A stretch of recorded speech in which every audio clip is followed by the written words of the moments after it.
नमस्कार, मैं हूं सुगंधा सिंह और मैं रेशम कुमारी और अभी आप देख रहे हैं रियल न्यूज। रियल न्यूज के आज के मुख्य समाचारों में आपका स्वागत है। इससे पहले रुक करते हैं आज के हेडलाइंस पर। भागलपुर के मोक्षदा बालिका विद्यालय में हुआ गोष्ठी सह सम्मान समारोह का आयोजन। सुल्तानगंज के इंग्लिश चिचरौन के समीप एक अज्ञात वाहन की चपेट में आने से एक युवक की हुई मौत। नवगछिया पुलिस ने अपहृत बच्चे को 48 घंटे में किया सकुशल बरामद।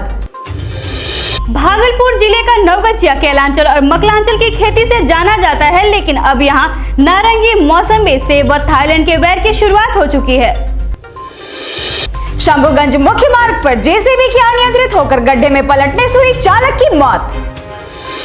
अमरपुर में ठग गिरोह हुए सक्रिय, आभूषण की सफाई करने के बहाने 2.5 लाख का जेवर लेकर ठग हुआ फरार। डैम से खोला गया असमय पानी, किसान की 100 एकड़ फसल हुई बर्बाद। सुइया ग्राम पंचायत ने दिव्यांग फरियादी से की धक्का मुक्की, पता चलने पर खुद वीडियो आकर दिव्यांग को दिया समस्याओं से समाधान का आश्वासन। अमरपुर ताड़ी पंचायत के फरीदपुर गांव में कृषि ट्रांसफार्मर जलने से ग्रामीणों को हो रही काफी नुकसान, किसानों ने जताई नाराजगी। गोविंदपुर क्रिकेट लीग का फाइनल मुकाबला आज केके इंडियंस और कुमार क्लब गोविंदपुर के बीच। प्रखंड मुख्यालय में सुरक्षा व्यवस्था का अभाव, अधिकारी है लापरवाह। अब समाचार विस्तार से। भागलपुर के मोक्षदा बालिका इंटर विद्यालय में आज शिक्षक गोष्ठी सह सम्मान समारोह आयोजित किया गया, जिस गोष्ठी का विषय पर्यावरण व स्वास्थ्य से संबंधित था। इसमें प्राचार्य विनोद कुमार चौधरी ने बताया कि लोगों में स्वास्थ्य के प्रति जागरूकता रहनी चाहिए, खुद एवं आस पड़ोस साफ सुथरा रखना चाहिए। इस कार्यक्रम के दौरान गोष्ठी में आए अतिथियों को गुलदस्ता एवं अंगवस्त्र देकर सम्मानित किया गया तथा स्वागत गान एवं नृत्य भी प्रस्तुत किया गया। मौके पर MLC doctor NK Yadav, doctor Rajiv Kant Mishra, doctor Ratna Mukherjee, शिक्षा पदाधिकारी संजय कुमार सहित शिक्षक संघ से जुड़े कई लोग उपस्थित थे।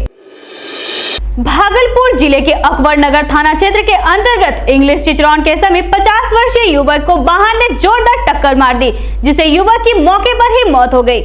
युवक की पहचान इंग्लिश चिचरौन के स्वर्ग सियाज खान के पुत्र मोहम्मद इजार खान उर्फ सागर खान के रूप में हुई है। बताया जाता है कि मोहम्मद इजार खान सुबह के 6 बजे भट्ठे की ओर जा रहा था, तभी तेज रफ्तार से गुजर रही वाहन ने ठोकर मार दी, जिससे उनकी मौके पर ही मौत हो गई।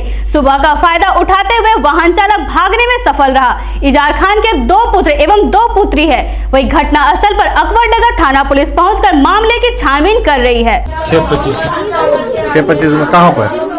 जस्सी मासो चाय की दुकान पर। क्या नाम था इनका? मोहम्मद इजार खान। जोर से बोलिए ना। मोहम्मद इजार खान उर्फ सागर खान।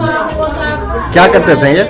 भट्टा पर काम करते थे। इनको कितने पुत्र और पुत्री है? 2 पुत्र है और पुत्री नहीं। आपका नाम? ये आपका नाम? शाहिद खान। आपका इससे रिलेशन क्या है? भागलपुर के नवगछिया पुलिस जिला के नारायणपुर नगर पारा से समोसा खिलाने के बहाने पड़ोस के एक युवक ने 3 दोस्तों के साथ मिलकर 8 वर्षीय सूरज कुमार को अपहरण कर लिया था। बच्चे के परिजनों द्वारा अपहरण की सूचना नवगछिया पुलिस को दी गई। अपहरणकर्ताओं ने 7 लाख रुपए की मांग बच्चे के परिजनों से की है।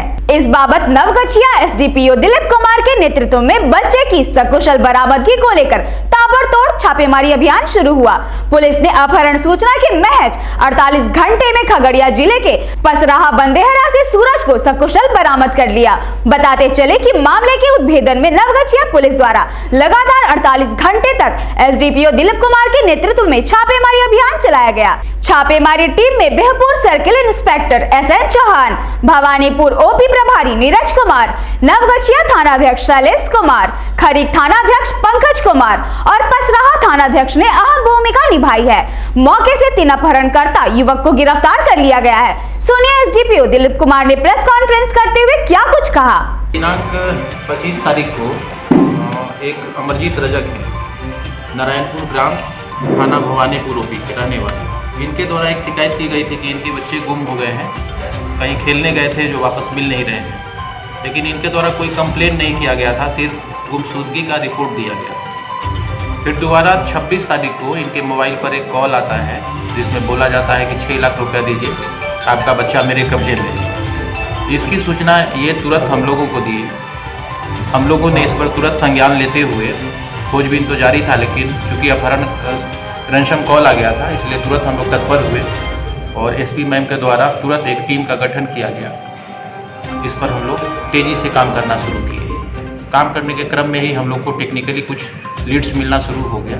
उसके आधार पर कई जगह रेड किया गया और 48 घंटा काम करने के बाद में कुल 3 अपराधी और बच्चे की बरामदगी हो पाई। नवगछिया के तेतरी प्रखंड के किसान गोपाल सिंह ने नई संभावना को तराशा है। वे परंपरागत खेती के साथ साथ सेब, नारंगी, मौसमी, बीएनआरवी, अमरूद व पपीते की खेती को लेकर किसानों को प्रेरित कर रहे हैं। शुरुआत उन्होंने लगभग 6 साल पहले 15 एकड़ में संतरे की खेती से की थी। फिर उन्होंने 10 एकड़ में मौसमी की खेती की। फिर वहीं उन्हें धीरे धीरे सफलता मिलती गई। सफलता से उत्साहित होकर गोपाल सिंह ने सेब की खेती भी करनी शुरू कर दी। संभावना है कि आगामी वर्ष मई महीने में सेब का उत्पादन होगा। इन सभी को 45 से 48 डिग्री तापमान की जरूरत होती है। गोपाल सिंह बताते हैं कि वे 15 एकड़ में नारंगी की, 15 एकड़ में मौसम्बी की, 4 एकड़ में थाई बेर की, 4 एकड़ में सेब की तथा 4 एकड़ में बीएनआरवी अमरूद की खेती कर रहे हैं। गोपाल सिंह को इसके लिए जिला स्तरीय और राज्य स्तरीय तक कई बार सम्मानित किया जा चुका है। 7-8 साल पहले से यहाँ मौसमी और नारंगी का खेती प्रारंभ किए हैं और रिजल्ट अच्छा है। उसके बाद फिर हम लोगों ने 5 एकड़ में लगभग सेब की खेती की है, हरमन 99 वाला, जो कि हॉट टेम्परेचर में भी 47 डिग्री टेम्परेचर तक उगाया जा सकता है आसानी से। फिर उसके बाद खेती है यहाँ बीएनआरवी अमरूद का और फिर उसके बाद खेती हम लोग किए हैं करीब 4 एकड़ में वो थाई एप्पल बैर का, जो कि लगा हुआ है। और सब के सब इसमें हम लोग अपने तरह से जो किसानी व्यवस्था है उसमें जुड़े हुए हैं।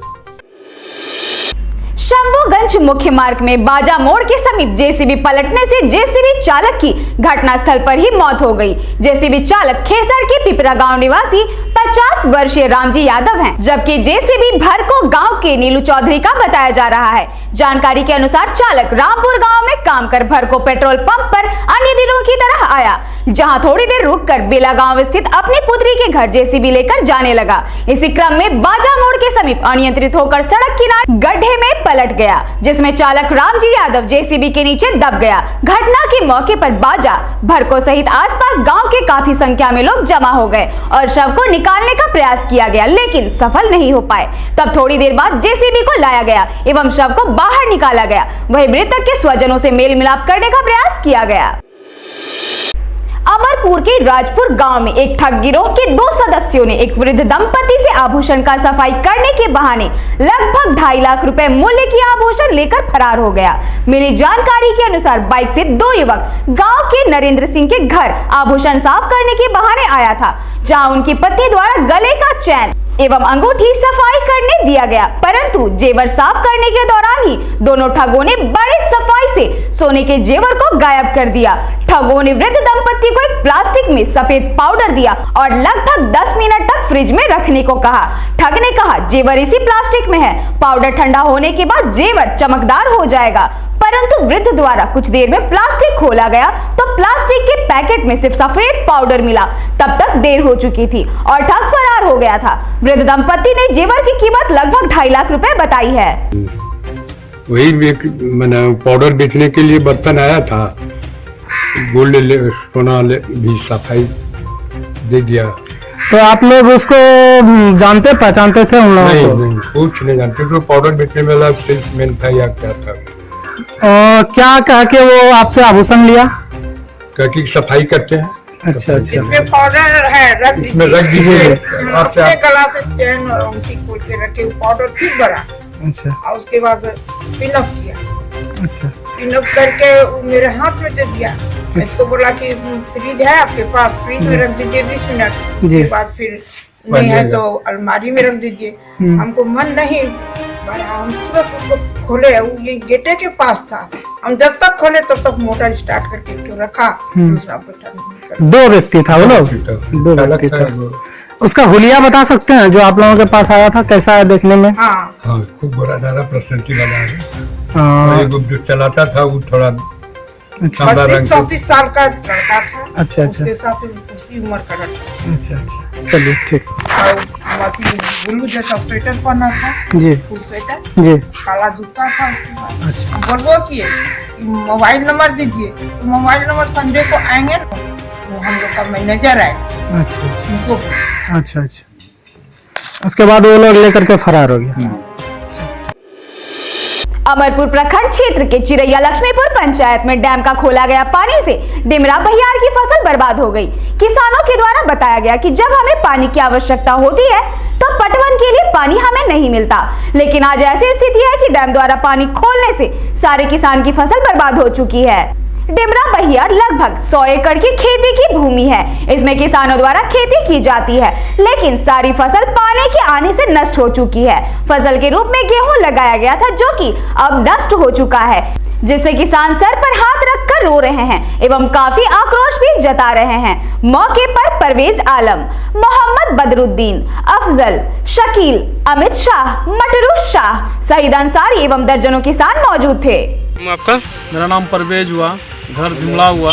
ये जो पानी आई है कहाँ से आया है? पानी ये डैम से खोला गया। और ये जो चल रहा है ये पूरा खेत में कितना दूर तक फैला हुआ है और कितना नुकसान? ये लगभग 100 एकड़ में जमीन फैल गया पानी। 100 एकड़ जमीन में पानी पूरा फैल गया, जिससे हमारे क्षेत्र की सारे गेहूं और चना का खेती होता है यहाँ पे, सारा का सारा बर्बाद हो गया। क्या नाम है आपका? मोहम्मद बदरुद्दीन। क्या आप लोग का समस्या है खेत को लेकर? हम लोग का समस्या यही है कि धान काट के बेच के बिया मोल लिए, मसूर का बिया लिए, गेहूं का बिया लिए, चना का बिया लिए, ट्रैक्टर का जोत नहीं दे सक रहे हैं। धान 1100 बिक रहा धान और वो बेच के पूर्ति नहीं कर सक रहे हैं। आज जो है तो दोबारा जब बुने तो देखते हैं कि पूरा क्षति हो गया है। हम लोग अब मर रहे हैं। कितना का क्षति लगभग आप लोगों का हुआ? लगभग हम लोग का टोटल का बता देते हैं कि टोटल रकबा कम से कम तो 50, 60, 70 एकड़ जमीन चला गया है। इसमें सभी किसान का? सभी किसान आपका मेरा कम से कम तो 7-8 एकड़ जमीन है। तो क्या नुकसान इस बार लगभग आपको हुआ? नुकसान लगभग मेरा घर से करीब 70-80 हजार रुपया का नुकसान हुआ। कहते हैं कि गरीबों का मसीहा प्रखंड के आला पदाधिकारी होते हैं जो किसी भी विपत्ति में सहयोग के लिए तत्पर रहा करते हैं, परंतु एक दिव्यांग फरियादी चांदन प्रखंड के प्रखंड विकास पदाधिकारी से मिलने के लिए ग्राम सुइया के निवासी नंबरी मियां उर्फ कुबरा पिता शमसुद्दीन मियां काफी बेताब थे, परंतु प्रखंड विकास पदाधिकारी से नहीं मिल पाते थे, जिस कारण दिव्यांग थक हार कर ब्लॉक परिसर के दरवाजे पर धरना देकर बैठ गया, जिस पर लोगों का कार्यालय में आना जाना बाधित हो गया। इस बीच सुइया के पंचायत ग्राम सेवक अमरेंद्र मिश्रा ने बदसलूकी के साथ धक्का मुक्की करते हुए उस गरीब लाचार के साथ अमानवीय व्यवहार किया, जिससे लोगों को काफी दुख हुआ। अंत में फरियादी गरीब दिव्यांग लाचार होकर गेट में ताला लगाने का प्रयास कर और हंगामा शुरू करने लगा, जिस कारण प्रखंड विकास पदाधिकारी दुर्गा शंकर प्रसाद खुद दफ्तर से उठकर गरीब के पास गए और उनसे समस्या की जानकारी ली और काम की समस्याओं के समाधान के लिए आश्वासन भी दिया। तब तक काफी लोगों की भीड़ जमा हो गई थी और पंचायत सचिव की गलत हरकत करने से सभी ने दुख जताया।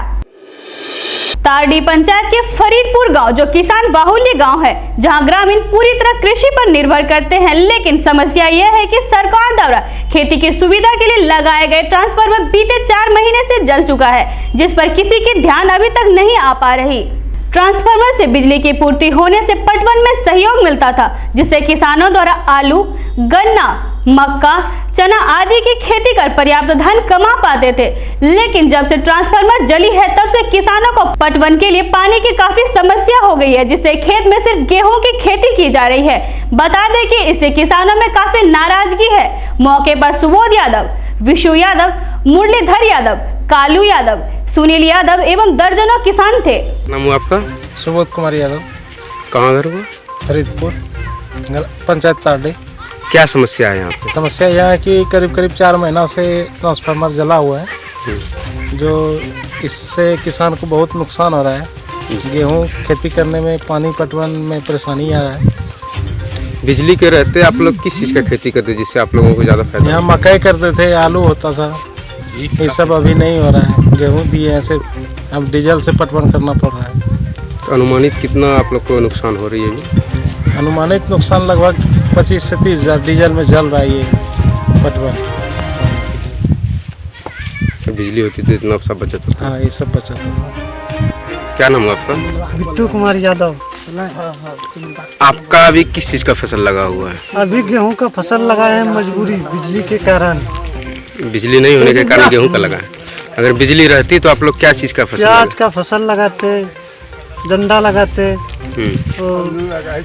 केतारी का फसल। इस बार आपका कई फसल मतलब नहीं हो पाए? 3-4 फसल बिजली के कारण ही नुकसान हुआ है।